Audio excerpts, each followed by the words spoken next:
Hello everyone, my name is Phil Calvert and a very warm welcome to the Financial Advisor Mastermind and Challenge.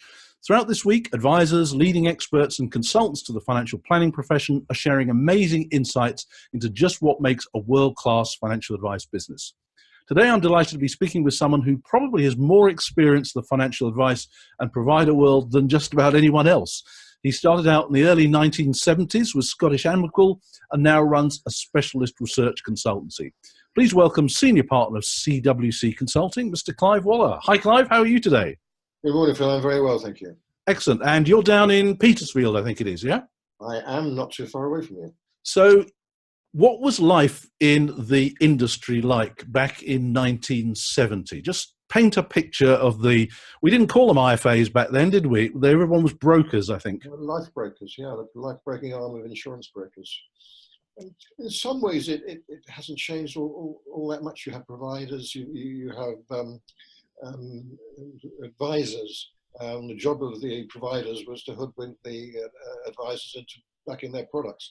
I suppose the main difference is platforms. Now you've got a link between the provider and the advisor that actually creates everything. They've replaced providers really in creating products. The main thing I remember is drinking a great deal with advisors and other colleagues, because in those days that was the way that one did business. I was a city member like you, Phil, and we didn't play golf. Everyone played golf all day. We didn't because there wasn't a golf course. Yeah, it was. I didn't start till 78, so you got 8 years on me then. But it didn't take me long to realise that that's how you built relationships with financial advisors. It was start in the pub at about 11 in the morning and finish at about 11 in the evening. No comment. And I vaguely seem to remember you taking me down there quite a few times. But in terms of how IFAs run their businesses these days, what do you think has obviously improved the most? What aspects of how they do it? Because fundamentally it's still a relationship game between clients and financial advisors. But in terms of how they run their businesses and their propositions, what are the main differences now? Oh, it's totally different. Going back, as I said, the providers created products in prior to Platform. Platform changed that. Platform provided an environment where the advisor could create the product. So advisors had to become much more expert, and that started with the exams the CII introduced, if you remember, FPC and AFPC. RDR changed things dramatically. Although the change was well in place by then, the move away from initial commission, which was just a loan from a life company to an advisor, made a huge difference. And that started around 2000 with the new model advisor, new model, which is 3 plus a half. Remember, it was commission, but a very different form of commission, without debt. And then slowly proper fees started taking over. Advisors started getting more competent, more professional, started creating pure propositions for their clients, started looking at a particular type of client as opposed to just anybody who walked in the door. So we've moved from basically salesmen, advisor salesmen, and they were mainly men, with what is in many ways a profession, not totally yet, but in many ways a profession, a huge improvement. Much as I moan and nag and want improvement faster and faster, it's unrecognisably better. Yeah, absolutely. So you do a lot of work. You look at the suitability, and I know you've done a piece of work recently on the suitability of advisors' investment propositions. Just tell us about that and what the sort of headline outcomes of that were. Most of my work has been around decumulation, because most advisor money, by most I mean more than half, is in, at, or post-retirement. That's the where the money is, as the bank robber said.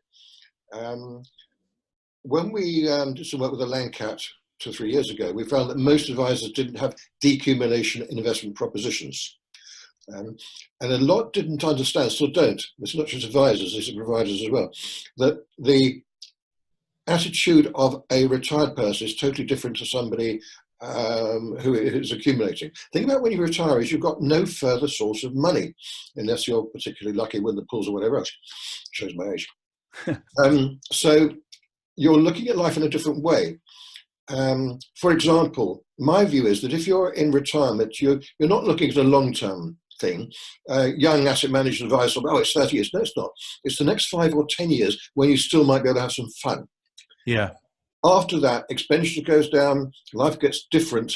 You go down to the pop-in club and have a cup of coffee and chat to your mates about the tie you're buying for your Ford Popular. It's totally different.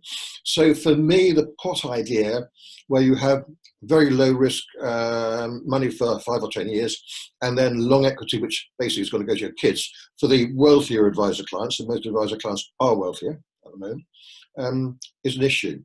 So there's lots around that. There's asset allocation, fund selection, attitude to risk, all those sorts of things.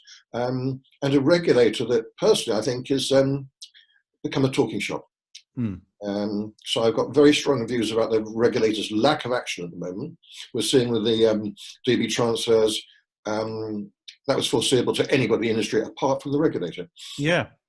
So that issue is also very much in front of mind for me. Tell us more about that and your thoughts on what the regulator. I mean, first of all, what have they done well, and why is it not worked out as well as it should be in your view? They've done some marvelous career planning for senior regulators who've had marvelous jobs in banking in place. They have created a regulatory environment. Initially, I thought they did quite well. More recently, they've expanded. They don't know what they know, in the words of Richard Hobbs, the compliance consultant. They've created an industry where if you go from FCA to head of risk at a bank, which has happened a couple of times, as you know, you pick up a 7-figure salary. And that's quite extraordinary. So I'm not going to focus on what they've done well. If you take the asset management review, which came to the conclusion we ought to know what we pay for asset management, which doesn't seem too unreasonable. That's been going for the thick end of 6 years when we started talking about it. We had a review, we had conclusions. What did the regulator decide to do? They decided to, we'll have some more talking, another review. So it's back in the long grass again. Yeah, that's my problem. And it applies with platforms, it applies with advisors, etc., etc. Oh, and vulnerability, which is another dodgy issue, which is going to create a car crash. What would you like to see them do, like immediately, if you were running the show? What would be your top priority? Phil, you know what I was like as a manager. I'd be saying, right, every project has a time frame. So we're going to sort out the asset management review, and the deadline is 18 months' time. New project.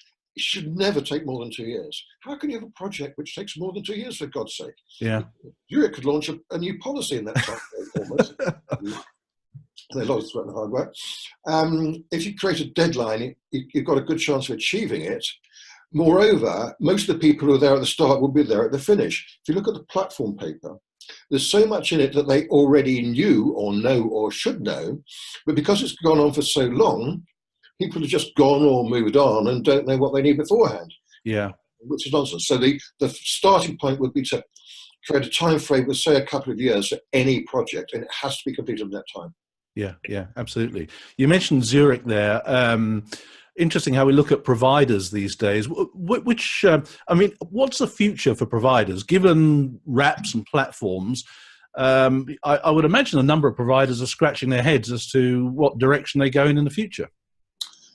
Absolutely right. I mean, the major threat is probably something like blockchain or equivalent to blockchain, which takes away an awful lot of what providers do. If you're an insurance company, if you're a bank, if you're an asset manager, they are lots of bits of technology screwed together. Take an asset manager. The main issue about asset management is brand and communicating that to potential investors. Why do people invest in Woodford or Smith? Because they've got brand. That's the only real thing that goes forward, assuming perhaps it doesn't totally win the day and that active management brand goes, and that's possible. There's not that much left, so they've got to be very clever. What they will do is trying to lock up distribution as much as possible, and we're seeing that with initiatives by Schroders, by Standard Aberdeen. Most providers will try and own more of the value chain, so that they're guaranteed, an odd word, but kind of guaranteed business. Yeah. Now, you and me have met thousands and thousands of financial advisors over the years, both in their offices and at industry events and so on. But we're in an interesting world now where technology is getting faster and faster. You mentioned blockchain there. What sort of challenges do you see financial advisors having to overcome, or indeed opportunities? How do you see things moving forward over the next few years? My favourite quote came from Tim Berners-Lee at a conference on technology. I'm a big fan of fintech and so-called robo. And Tim Berners-Lee said, if the computer can do it, it will do it. And that really struck me. And let me give you an example. On my iPad, which is just there, I have 7 AM's app, on which I can do cash flow modelling and do. Yes. Just playing around. If I retired today, what would my pension be? What would my total assets be? How well off would I be? How well off would my children be if I die? All that I could do at a total cost of 0. Therefore, for me, it's a one-way valve. The cost of cash flow planning to me now is 0. Doesn't hurt my advisor. It means she hasn't got to bother with that nonsense with me. I can do it all on my own and screw it up. Yeah. But seriously, technology will enable people, and once you can do something and you buy into it, you're not going to go back to your advisor for it. So what the advisor does is the emotional, technical stuff, bringing together regulation, law, investment, planning, nagging, which is important. It's crucial that the advisor doesn't do what the computer can do. And the important thing about fintech is it's better at a lot of things. For example, tax wrapper management is bloody hard for an advisor. Bloody hard. Yeah. The computer, once programmed, is a doddle. It can do it in 15 seconds. So the computer will do everything it can more cheaply and more accurately. And any advisor that doesn't buy into that will go downhill in terms of cost and quality of advice. So it's crucial that advisors buy into fintech, despite my personal problems with that, which won't go to here, in order to do those two things, reducing cost and producing a better, more accurate outcome. It doesn't affect the proposition. You must know who your client is and what you're doing for them, and provide that comfort, that link between the other professions, accountancy and law, which apply to many of us, and that funny nagging, make sure you damn well do something. A number of advisors tell me they see themselves now as more like coaches than anything else. What are your thoughts on that? Hate the word. You and I talked quite a lot about coaching when we looked at coaching employees, if you remember. Make analogies between rugby coaching and coaching employees. Nobody actually took too much issue with that. Perhaps they're being too nice. If anybody told me as an IFA that they were a coach to me, in what? And if you say life coach, I get really uncomfortable, because an advisor telling me how I should live my life, sorry pal, that's not what I'm paying you for. A great mate of mine is Chris Budd. In this area, he's incredibly competent, incredibly wise. In fact, he's talking at the network this week. And I take a lot from Chris I wouldn't take from anyone else, because he's very, very clever. Most advisors like me are not that clever, and their job is financial planning, and that's what the client wants them for. If they try and pretend to the client they're a life coach, I think they will be laughed out of sight. That said, there's a role for a kind of coaching, kind of guiding, but it's got to be played very carefully, that you don't look like you're telling the client what to do with their lives. Yeah, that's interesting. You and the advisor are right, and because I think that's absolute nonsense. Yeah. The advisor, who may not have a great deal of money, be wiser about life than the client who's made a great deal of money. That's kind of odd. Yeah. As I said, you've been into, and you know, and have met many financial advisors over the years, and you've seen really good models. You've seen firms that are profitable, successful, and you've seen firms that are sort of floundering around a bit. If you were going into a financial advice firm today to, I don't know, consult with them to reinvigorate their businesses, what sort of areas would you be getting them to focus on? The first thing, the commonality between the best advisors, and I've had more structured interviews with advisors probably than anybody else in this country, which probably accounts for my problems, through our research. Also through the platform awards, we've interviewed cancer survivors about why they're the best advisor using technology. So there are two things. One is the best advisors are never comfortable, they're always curious. They're never happy with their proposition, they want it to get better. You think they're way ahead, I look at people like Ian Cook, who runs Aspectated Best Practice, part of his benchmark capital. Ian is always looking for ways to do better. Alan Smith, Lee Robertson, now an ex-IFA, looking to do things better. Those that are comfortable say, we've got the best practice in the world, no, they've got no hope, because as soon as you think that, you're sunk. The other issue for me is joined up technology, so that you're using a practice management system, a platform, and other bits of technology that talk to each other. So everything is linked, everything is interconnected, one touch, client detail entry, etc., etc. Yeah. Those are the two things on top of having a very clear proposition which clients buy into. Yeah. Fantastic. Now, you also are chairman of the investment network. Tell us about that and how it works.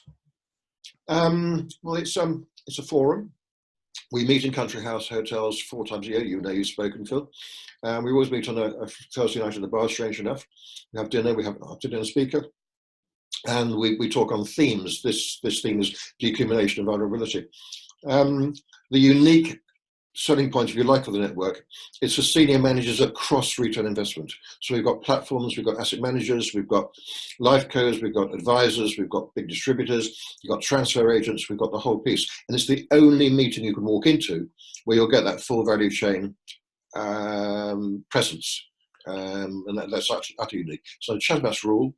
So we have very robust conversations, rouse arguments, discussions, high level of information, and it never goes anywhere because the Chatham House rule is accepted. Yeah, excluding present company, of course. Who are the speakers that have most impressed over the years? Our best speaker ever was Ken Livingstone, which was surprising. Oh, right. Yeah. He was going for mayor at the time. He was fighting Boris Johnson. He was articulate, numerate, charismatic, incredibly clever speaker, despite consuming vast amounts of wine. He was great fun. Another one was Piers Curry. At the time was head of brand at Aberdeen, one of the founders of Aberdeen, who's coincidentally has agreed to speak at a meeting shortly. Again, a very, very interesting speaker. We've had Phil Hammond, who was not the most exciting speaker, but quite well informed, and Vince Cable, who was great on the crash. Yeah. We've had lots of industry leaders, people going back like Edward Bottom Carter. Dave Ferguson is always great fun, as you can imagine. Yeah. The important thing is, though, you need speakers who are on top of their subject, and a subject which you're keen to learn about. We've had some great talks recently on blockchain and fintech. You get some speakers who aren't the best speakers of the world, but they know their subject really well. You get other people whose subject may be not relevant, but they're just bloody funny or bloody good. And the best, of course, are Justin Eckhart Stewarts, who are brilliant speakers and know their subject. Yeah. Justin, of course, is a member of our management board, which we're truly grateful for. Yeah, you've mentioned blockchain a couple of times there. Certainly in our online forums, any mention of blockchain or even taking it to things like Bitcoin or anything like that are almost non-subject. But why do you feel blockchain is something we need to be paying attention to across the profession? Because it fits into our world so perfectly, and Bitcoin I dismiss. Bitcoin can only work when a currency like Bitcoin, a cryptocurrency, has some form of backing, and Microsoft are talking about that, and that's possible beyond my comprehension. Blockchain's a ledger, and if you think of something like an insurance claim, where there are two parties, the claimant and the insurer, blockchain is perfect for that, because as long as you've got assured provenance, you only need those two parties. If you look at asset management, if you look at the number of snouts in the trough, transfer, messaging, settlement, it's an enormous number, all taking a few points of a basis point out, which increases cost and reduces time. So shortest settlement is T3, 3 days. Settlement can take 6 months, can take longer. With blockchain, it takes 0. Yeah. Immediately. And the thing about blockchain is it's happening. Colorstone, who are, I think, the biggest people in that transfer, messaging and settlement area, together with Euroclear, have a blockchain initiative which is going live, I think it's next year, which is fascinating. True potential is setting up blockchain is part of the technology on a new platform. Is it? Oh. So blockchain is happening. I think it'll happen sooner than people think. A lot of people will fight it. If your business is transfer, you don't have a business with blockchain. The same applies with lots of stuff in settlement, in contract law, lawyers. The classic one is diamonds, of course, because every diamond is unique and has a provenance. So again, once that's on the ledger, brilliant. And you can have a third party. That third party could be the regulator. Yeah. So you have on, if you like, real-time regulation. Yeah. The blockchain will happen. It'll take a lot of snouts out of the trough. I think it'll make the intro a better place. Yeah, that's really interesting. That's a really interesting place to kind of almost start summing up. When you consider we started back in 1970, and things like blockchain weren't even a twinkle in anyone's eye. It was a very, very different world now. But here we are in 2019. Things have changed. What's the future? Is the future bright for the financial planning profession, or will technology have take out quite a large section of the financial advice world? Okay. First, I would say don't forget blockchain is 10 years old almost to the day. Right. The iPad is not 10 yet. The iPhone's was it 10 now? iPhone was 2008. No, the iPhone's about just over 10 years, 11 years. Yeah. iPad shorter than that. So the one thing we know is in the next 10 years, there will be things we haven't even conceived of today. And they say that quantum computing will make AI look like Enid Blyton. That's pretty scary because AI is pretty new to most of us. So there's lots of Donald Rump-filled unknown unknowns, which are going to dramatically change things. Life brokers, IFAs, whatever you want to call advisors, have gone through a myriad of change, and the good ones have adapted. It's all, no good saying they all adapt. They haven't. Lots have gone. We know lots have gone. But the good ones have adapted and will continue to do so. There will be more people with money, a lot more people, and they need advice. Some will do it online. Hargreaves have proven that for years and years and years. But the good advisor using good technology is going to have a wonderful life. Need to look at succession, by the way, important issue. There need to be scale. I think the one-man band is highly flawed and won't survive much further in the future. I think there needs to be scale, and I think we'll see that. But I think the future is very good.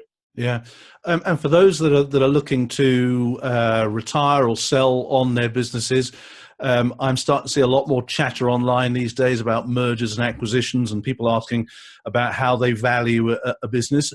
As far as, and everyone's got a different way of looking at it. What's your view on how IFAs can approach valuing their business?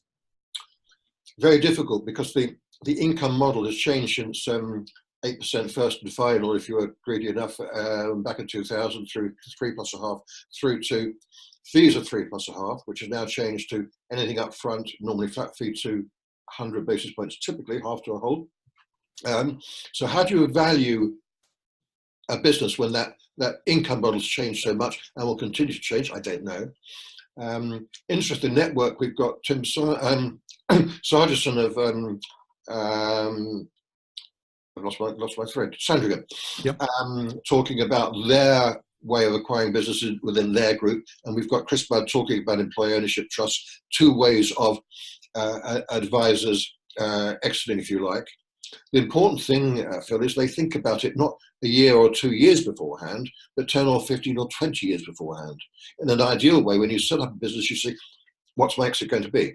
Difficult, I know, but it's something you need to think about as soon as you can. A bit like a will, you need a corporate will. Yeah. And the danger is you take everything out of it before you sell, then it has no value. I'm very aware of that with my own business and trying to avoid that. So the important thing is to know what you want it to do. Do you want to continue its own form? Do you want to sell out to an aggregator? What exactly do you want? And then make a plan for it. Yeah, yeah. Fascinating. And thank you. with the clients. Yeah. So we're asking everybody that we're interviewing for this program to set a challenge for our financial advisor listeners and viewers. If you're going to set a challenge for them, what would that be, Clive? I guess my big rant at the moment is around the regulator becoming a talking shop. And one of the irritants to me is most people won't criticize the regulator. They've got lots of compliance consultants. By the way, every compliance consultant depends on their income, on their being complex, difficult to understand regulation. So they're on the side of the other side, if you like, the dark side. I would like to see people who are regulated being brave enough to challenge the regulator politely in an informed way. I'll give an example, prod. I've had a very informed conversation on prod from Rory Pasfield, who's a channel of mine. But Rory is interested in complex, difficult regulation, places income. Prod is another layer of suitability. It follows treating customers fairly. It follows RDR. It follows MiFID. There's so many ways that an IFA has got to prove a product is suitable. Sorry, a product doesn't have to be suitable. It's a portfolio of products that needs to be suitable. So a portfolio of investment products could include very high risk products, very low risk products in a mix. Together, they create suitability. Not the individual product, it's nonsense. Why isn't anybody shouting that at the regulator? So I want to see advisors in a constructive way, not whinging like they do on blogs, not writing silly letters to money marketing, having a constructive conversation, ideally through a professional trade association, which we don't have. We have loads and loads of associations. Gambling has one, banks have one, tobacco has one, alcohol has one, much more effective. And trying to get the regulator to move forward in a way that suits the customer and the industry. Customer first, then industry. Yeah. Then we might be trusted. And that would be a huge, step forward. Yeah, I mean that's another whole avenue, the trust thing that we could go down. So your challenge would be to have robust, polite conversations with the regulator themselves, rather than try and just rely on doing it through the back door. Yeah, and if no progress is made, the best way of doing that, which what industries like tobacco, alcohol, and gambling, which have survived amazingly considering their products, is you just write to MPs, and you've got everyone to write to the MP across the country until you drive action that way. Hopefully, it wouldn't come to that. But there isn't engagement with the regulator, mainly because we're such a diverse and diversified industry. Lots of one-man band advisors, lots of big or some big vertically integrated firms like SJP, insurers wanting to rule the world. Nobody will agree to help anybody else because they think they're all the enemy. Tobacco doesn't work that way. Alcohol doesn't work that way. Yeah. Banking doesn't work that way. We do. Do you see a rosy future for the one-man, one-girl band financial advice firm? No, not at all. I don't know how it can possibly work. What you need to know to advise these days is colossal. But I know as a small business, my day can be ruined by an argument with the bank. My day can be ruined by an argument with a telephone company, or bloody apps on the computer, as you know. The expertise you need to run an IFA business, I produce a paper with Michelle Cracknell, which I think is the best work we've ever done, called No Small Change.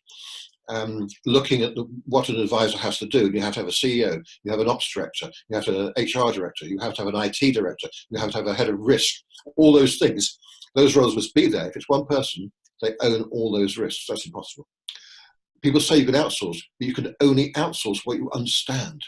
You can't outsource IT unless you inherently know what is good IT and what is bad IT. You can't outsource report writing unless you know what a good report looks like. Great believer in outsourcing, but one person can't do it. No. So I'm afraid I don't think it's a future. So, and you do, you obviously work quite a bit with providers. Do you do consultancy work with financial advisors as well? Very little over the past. This will amaze you, Phil. Advisors haven't paid a great deal of money to consultants. Maybe they're wise. I've done a bit, but not a great deal. More is being done now, and some of my younger colleagues in the consulting world are working with advisors successfully, which I'm delighted to see. Yeah. I'm not going to start doing that now, but more and more are having grown-up conversations. So if somebody wants to talk to you, and I know we'll have a few providers watching this as well, where can they find you? How can they get in touch with you? They can get in touch with me the easiest way by email, clive@cwcresearch.co.uk. Delighted always to talk to advisors. I've been talking to them now I stopped saying it 40 years. I will never increase on that. I love talking to advisors. I love it if they disagree with me. They're probably right. But let's have a conversation, whether it's because of the platform awards which I run, whether it's because of the network. the more knowledge I have of advisor world, the better. And hopefully I can replicate that a wee bit. Yeah. If providers don't know us, why not? We should do. That's a very great point. Great point. Clive, thank you so much for your time today. Really appreciate it. It'd be superb if a few advisors took up your challenge. And after this video, you'll find a place where there's an opportunity to join an online forum where you can take up the various challenges from our experts and indeed to get accountability partners and to make things happen. So once again, Clive Waller, thank you so much for your time today. Really do appreciate it. It's great to see you again. And thanks to everybody for watching this today. Thanks a lot. Bye. Thanks a lot.